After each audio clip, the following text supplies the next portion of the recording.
What's up, everybody? I'm Scott. I'm Jason. And you're listening to a springtime episode of Liquid Kernedge 2019. What's up, buddy? Oh, nothing much, man. How are you doing? I am surviving the wind right now. The seasons are changing up here in good old Kingman, and we had 80-degree weather, and now it's a massive windstorm, and we're back down to the 60s and rainy for a couple days. So we are enduring that. My allergies are going apeshit. Yeah, I was gonna say this is a bad time for allergies because all the plants are blooming early because the temperature's getting hotter and better, and it's all looking good for the plants, but that means it's looking bad for our allergies. Yeah, you know how I fixed that this year. Not only did I go in and sterilize my entire backyard to get rid of the weeds, I went and I purchased myself one of those weed torches. Oh, yeah, we talked about that. That's right. That's right. We did talk about that. And that thing is amazing. Yeah. It is. When the snowplow mom gets burned by the weed torch. That's right. That's right. A few weeks ago. A couple weeks ago, yeah. And I'm not sure where this weed torch was when I was a kid, but my God, it has made everything 10 times easier and 10 times more fun to do the weeding in the backyard. Is it a handheld torch, or do you have like a pack, or what? It's a handheld torch. You screw in a can of propane to it, light that bad boy up, and it's about 4 or 5 feet long. That way, you're not like right on top of it, so you can get like right down on the weed. Oh, I bet you love that too. Oh man, it's a good time. It is a good time. Does it make a pretty bad burn though on your backyard? It's gone within a couple days, I've noticed. Oh, okay. So it incinerates the plant, but then the plant just goes away and you don't worry about it anymore. Yeah, it's cool. Yeah, it incinerates the plant, it burns the root. You have some scorched earth for a couple days, and the wind kind of swirls it around, blows it away. No big deal. It's great for in between the rocks too, in my front yard. So I've been very happy with it so far because with all the rain we've had this winter, and now the warmer temperatures, like you said, if it can bloom, it is blooming. Right. So it's been hell. Like today's been especially bad for my allergies. I didn't get a lot of sleep last night because I was watching the last 5 minutes of the NCAA basketball finals. Oh, that's right. Yeah, there was a national championship game. I heard it was going to be like a pretty boring game though because the defenses were both like going to be defensive games. I take it that it wasn't that. And I heard that too. And I'll be honest, I could give a fuck about college basketball. But, yeah. and I don't watch a lot of college football, but when I do, I like to watch the national championship games. And this one struck me a little bit more interesting to me, I guess, because it's not your normal teams. It's not your Duke, your North Carolina, your other powerhouse. These were two teams that have come up through the ranks. And I tuned in for the last 5 minutes of the game, and it was amazing. Texas Tech was down. They climbed back in to take the lead and was back and forth all the way through overtime until Virginia just put the knife in the heart. So, yeah, and there's something to be said about that point in a game where it's leaning back and forth. You don't know what and then the one play that basically just takes the air out of any possibility that the other team's going to win. And it just makes you appreciate the championship game, the atmosphere. Unless you've been in one of those situations where everything's all on the line, you don't appreciate how much tension that is and how exciting it is, or how defeating it is. Man, I remember. Well, I'm thinking about you. I remember when you were in that 2004 Purdue championship game. Right. Playing linebacker, and it took your knee out. All right. God, you had like 15 solo tackles, 3 for sacks. I mean, you were having a monster game. I was on target to be like a 7th round draft pick. Absolutely. No, I think you would have been like a 6. Like I think you think so? Yeah, we'll see. Yeah. Oh yeah. You had the speed. You had the speed. That's true. I was as fast as an old person's scooter. I'll tell you that much. That's right. So that's right. For our listeners, that was also one of our pickup games we used to run back in the day. This one, Jason and I would run. Since he and I have done improv together for years, inadvertently and on purpose, we would run with that story pretty well. It would work. It would work about 7 times out of 10 for a few minutes. So I'd call that a C. It's a success rate. Oh yeah, I mean that's definitely success rate. I mean it's like anything else, I mean some games you could have the best game and it doesn't work because the other player's not going to play with you. But sometimes you don't even have your best game and it just happens to click. So I agree. So 7 out of 10, shit, I would take that in a heartbeat. Yeah, at NAU, that's a C for a degree. That's passing. That's almost honor roll. Ooh, that's a little bit of a shot. That's a shot. That's a shot at our EP, Tom. Why don't you tell us your tallest tale on how you tried to pick someone up at one point in time in a bar, in a movie theater, or at a park? Hit us up at Liquid Kernedge on Twitter, Instagram, or Facebook. We want to hear your tallest tale you've told a member of the opposite sex, or in some cases the same sex, to try to pick them up. If you want to talk to Tom and give him some dating tips, hit him up at Liquid_EP on Twitter and Instagram. I have to admit, I was kind of rooting for Virginia because they were the team that last year, like the first time ever that a number 1 seed lost to a 16 seed, and they were the number 1 seed last year that lost to a number 16 seed. So they had that horrible thing happen to them. So I was really happy to hear that they were doing well this year, and then to hear that they won the national championship. It was kind of like, good things happen to people who can stomach through and fight through the hard times, Yeah, almost like karma. Like they had their bad karma episode last year. They paid it back this year, and look where it got them.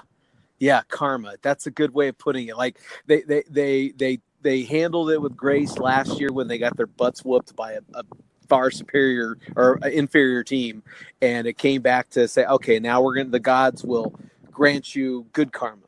Yeah, but through hard work and perseverance. I saw a quote the other day that when you pray to God for a cake, and He gives you the sugar, the eggs, and the flour, just because He didn't give you what you want doesn't mean He didn't give you what you need to make what you want. Does that make sense? Is that on a cup? It should be on a cup. It should be on a cup, like a 64-ounce cup, because it's a very long quote. How much did you believe in karma? Do you believe in it, like in our world? Oh, absolutely.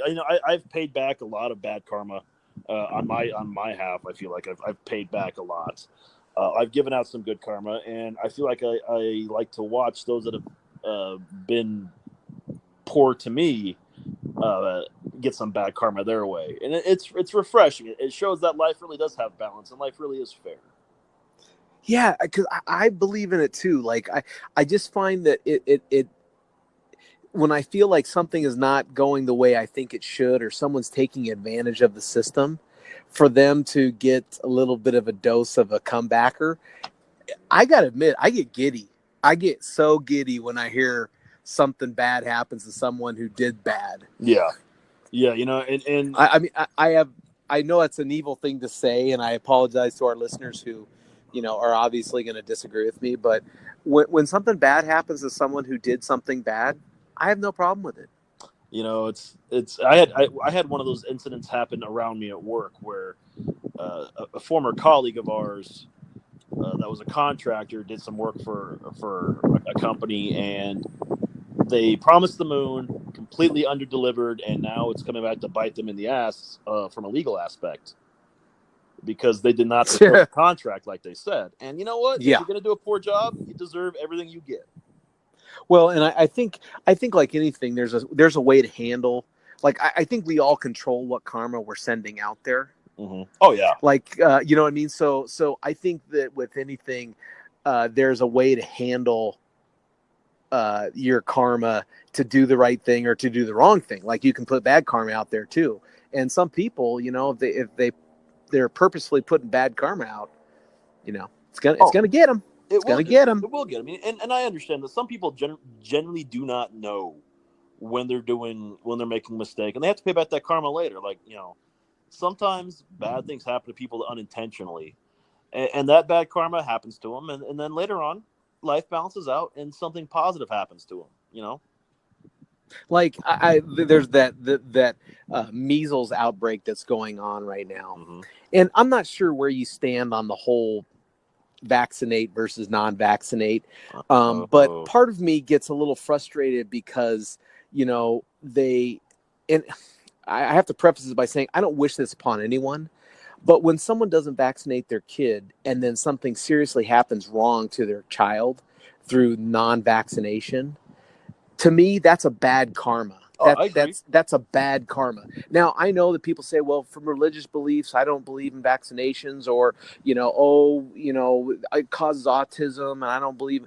And that's fine, but you are putting out a bad mojo, man. You are putting out a bad mojo. And now we're seeing it that all these kids are getting the measles. Oh, yeah. And some of them are dying from it. Yeah, like some of these kids are dying from the measles. We have a new, and I'm thinking, ugh. Yeah, we have a new rash of people, children, being infected and killed by diseases that were effectively eradicated 50, 60 years ago because of vaccinations, but they're making a strong comeback because of these anti-vaxxer parents. And, to each their own, not my chair, not my problem. But I make sure my boys get vaccinated when we go to the vet. Well, and I think it kind of the saddest part is, your child, you want to give them the best opportunity, and to not vaccinate, I don't know what the religious belief is, or what I'm not familiar with what that is, but it's hard for me to have empathy for someone who purposefully doesn't do what's in the best interest of society. Yeah, I can completely agree with that. And I mean, I hate saying that for our listeners, but that's the way I feel. It's like, vaccination is not just a personal choice. It's for our society, the benefit of our society. Yeah, no, I agree completely. There is the argument with that, well, you're putting poison in your body. Well, literally everything you eat nowadays has some kind of poison in it, one way or the other. Yeah. The pesticides in the food, if you don't scrub your fruits and vegetables enough, or the way they bleach the gluten in the flour, or the chemicals they put in the instant iced tea, everything's gonna kill you. Here's a fun fact: you don't get out of this life alive. What? I know it's a crazy theory, but you've got to be kidding. We do not get out of this alive, so you might as well enjoy yourself along the way. Now, I will say one bad karma that I get really giddy about. This is the one that, every time I look for it. In fact, you're driving on a long stretch of highway, and some jackass is driving like a friggin' maniac, going 150 miles an hour, and then like 5 miles down the road, you see him pulled over by a police officer. Oh, yeah. I love that. Oh, man. It makes you feel better about everything, doesn't it? Oh, gosh. It's like one of the purest forms of justice that I can ever experience. And I've seen it happen like 2 or 3 times where, I even recognize, I think, where are the cops when you need the cops? And then sure enough, 10 miles later, he's got pulled over, probably driving like a jackass. And I was like, yes, in your face. Wow. That's really impassioned about it. Yeah. Sometimes you just have to speak those things into existence too. Like, I hope a cop pulls him over. And if you say it enough times, it will come true. That's Murphy's Law for some of us. If it can go bad, it will. Yeah. Or is it Coughlin's Law when you watch the movie Cocktail? Oh, it might have been. Yeah, it could be. The other one I like, though, too, is when you see the criminal try to rob a convenience store, and then the owner of the convenience store starts to beat the crap or starts pulling a gun and starts chasing him out. I love those, too. Oh, yeah. I really love those. Those make me smile so good. Like, don't try to jack stuff around in our society and not expect that every once in a while someone's going to jack back. Oh, I agree completely. And I think that's the beauty of the world we live in. It's that karma, one way or the other, does affect you and does get everybody in their own time. On the other side, I love it when there's good karma, like when someone, gives and gives and gives and gives and gives, and maybe doesn't get the recognition, but they send those good karma out into the world. We call those people being put in the friend zone. Wow. I don't know. I don't call it that. What are you talking about? You teed that one up, and I just hit a home run without. Tom's have some issues on the nose for that. And it's probably well deserved, but any guy that's ever tried to be overly nice to get the girl, granted, you probably got good karma down the road, but you got friend zone. So, okay, no, I'm talking about real good, not just how good can I be in order to get in your pants good. That's a totally different. They try to show them that, and we've had this argument before, that if you show them how good of a person you are and you try to be, that will eventually lead down to it. But you don't want to be that kind of guy. No, but I'm talking more about the people who like donate their time to low, like poverty people, and you wonder, man almighty, they do that for free, or oh my gosh, they give so much and get so little in return, and then something good happens and comes their way, and it's like, oh, see, that's good karma, man. That's what it's supposed to be for. Everybody gets theirs in the end, good, bad, or indifferent, I know, but do we live in a world where that balance is constantly out there? I don't think so.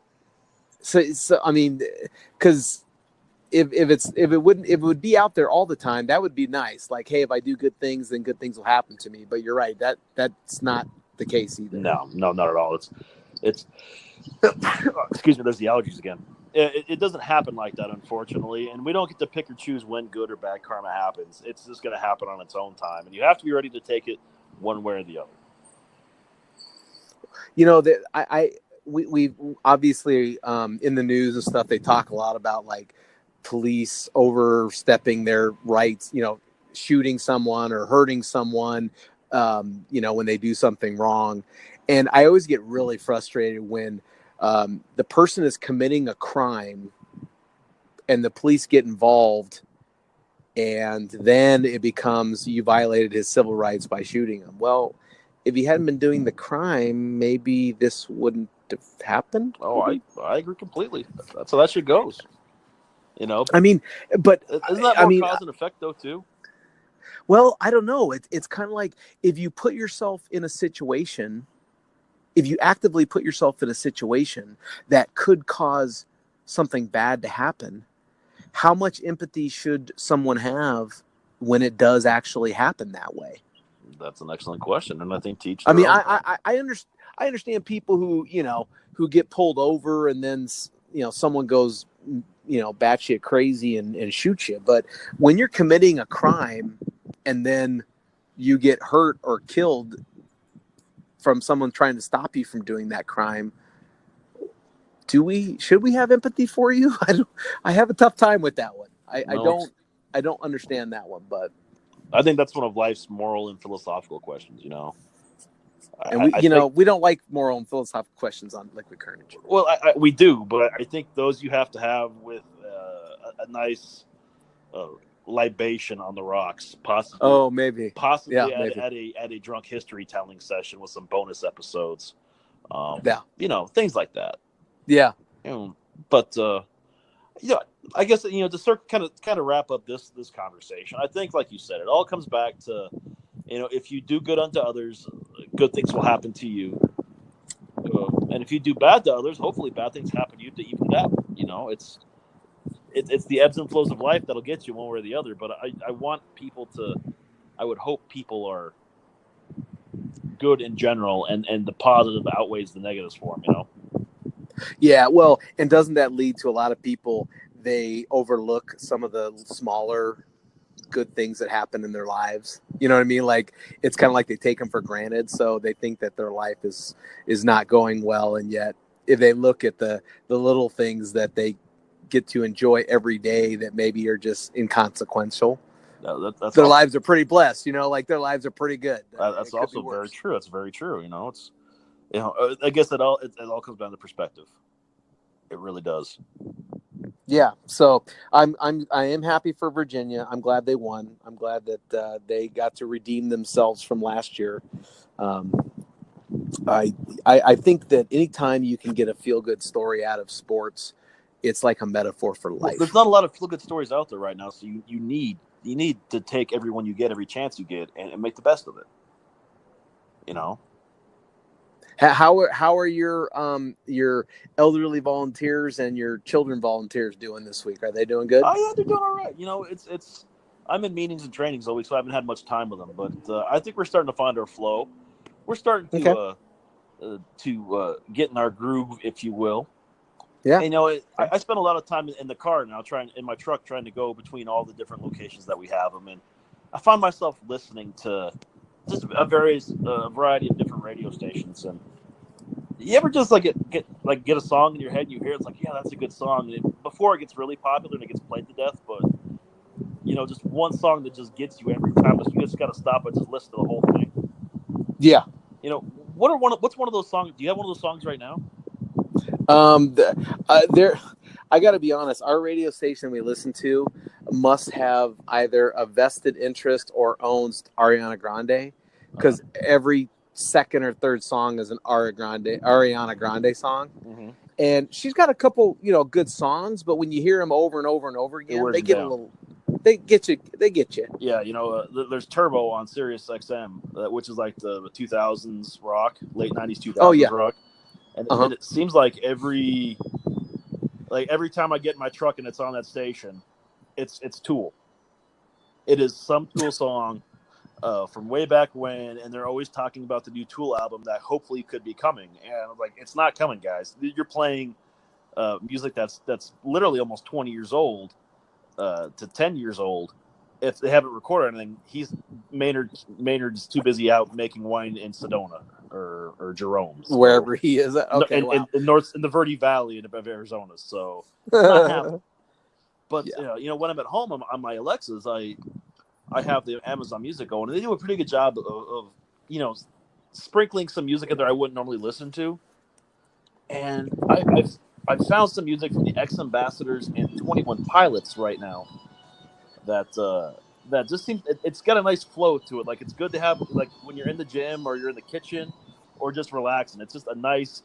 It's a modern beat, but it's cool. And the song it's called North by 21 Pilots. And if you haven't checked it out, check it out. It's a pretty good song. And if I like a song like that, maybe this is just my own weird sense of creativity, but I almost envision like the music video, if I was going to direct it, what it would be after I've heard the song a few times.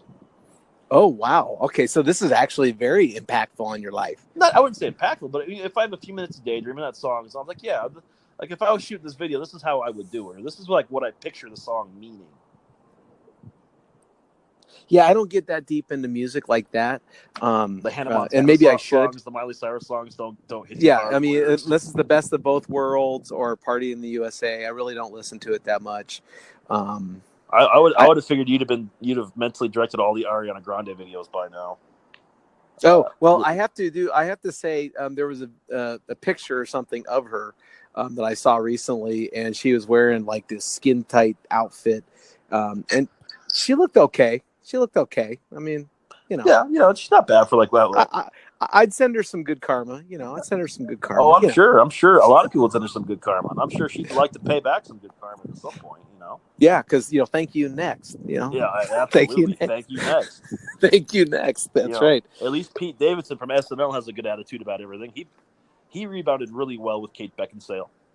Well, yeah, but it sounded like he was kind of messed up, man. He is kind of messed up. Well, I mean, he was kind of messed up when she dumped, or I'm sorry, when they decided to end their relationship. When she dumped him, you're absolutely right. It wasn't when they decided; it's when she dumped him. Yeah, it's when her management team was like, this has been fun, but you should probably stop this. Yeah, that's not to go back to it, but there's something poetic when someone dumps you, and then they get into a worse relationship and bad things start happening. It's like, yeah, you're welcome. Yeah, no, I've lived through that. I can honestly say, thank you next. Yeah, thank you next. That's right. Thank you next. That's right. That's right. It's funny how the world works out with that. But so if you have some good karma comments or something's happened to you with karma, why don't you hit us up at Instagram, Facebook, or Twitter, all at Liquid Kernedge. For Tom's swear trick gif of the week, hit him up at liquid_EP on Twitter. He doesn't post them on Instagram. He just tags us, taunting us on Instagram. He wants us to make sure that's perfectly clear when we talk about him and his Instagram account. Wow, we have become synchronous on this podcast, that's for sure. Yeah. It's our little nuances that make us unique, baby. Absolutely. And that's why we have 4 listeners, potentially more, every week.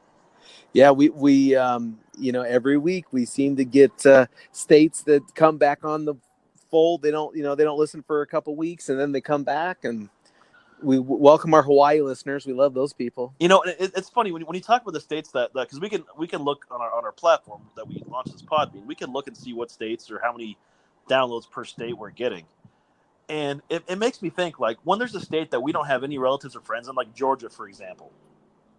When someone from Georgia downloads an episode of Liquid Kernedge, it makes me wonder, like, why did they pick us? I mean, not why wouldn't they? But yeah. Well, what was it? Was it our cover photo that made you think, like, yep, I want to listen to these two morons? Well, and sometimes it could also be just to the topic, like, because I put in buzzwords about whatever our topic is, like, so it could be that someone's looking, like, maybe they're looking for society or humor or hosts that are really sexy looking. Whatever. Perfect. We do have the perfect faces for radio. We do have the perfect faces for radio. You have the velvet voice, and I have a throat to choke. So, I mean, as long as we've got you use your safe word, you're fine. Yeah, we've got everything, baby. We've got everything. Oh, so that being said, it's been a good week. I know you guys in the process of buying your house. How's that going? It's going good.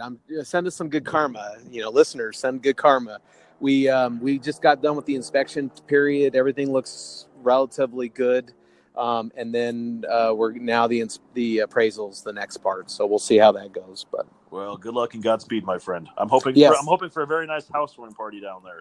Yeah, it will be too. When we did the inspection, we got to take a look at the house again, and it looks good. It looks good. The pool looks nice. They had it all going with the light on, and it has a little fountain on, like a little rock fountain at one end of it. So it's nice. It's gonna be legit, man. Oh, that'd be a nice place to house sit when you guys go on your vacations every year. That's right. That is right. Exactly. So that being said, why don't you go ahead and take us out of here? Take us home, sir. All right. Well, thanks for listening, everybody. We really appreciate you. That was Scott. I am Jason. And as always, if you never know quite what to say, just have yourself some Liquid Kernedge.